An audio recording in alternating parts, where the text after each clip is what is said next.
SOHCAHTOA. SOHCAH and TOA. SOHCAHTOA is just a shortcut, okay, to remember the formulas.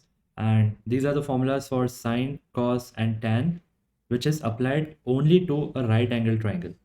So there are certain limitations where we can use SOHCAHTOA, and that is applicable only for a right angle triangle. So for a right angle triangle, let's say I have ABC, a right angle triangle, right angle at B, and angle B is theta. So the side which will be opposite to this theta is treated as O. The side which is adjacent to theta is treated as A, and the side which is opposite to 90 degree is hypotenuse. Okay, so opposite, adjacent, and hypotenuse are written in this way. Out of opposite, adjacent, and hypotenuse, the hypotenuse will be fixed for whichever theta you take.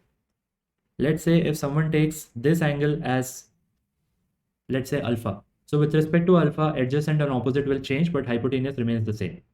So this is a very important thing. You should know that hypotenuse is a side in a right angle triangle which is opposite to 90 degree. So that will not change.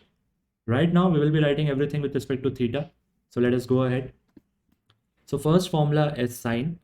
So I'll write sine theta is equal to opposite over hypotenuse. Then the next formula is cos theta, that will be equal to adjacent over hypotenuse. And last is tan theta is equal to opposite over adjacent.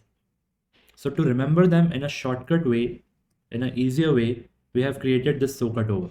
So SO stands for SOH. Then CA stands for CAH and TOA stands for TOA.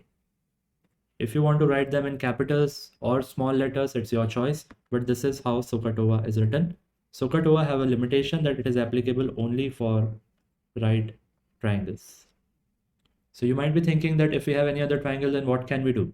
So if we have any other triangle, then we can go ahead with sine rule and cosine rule that we can do later.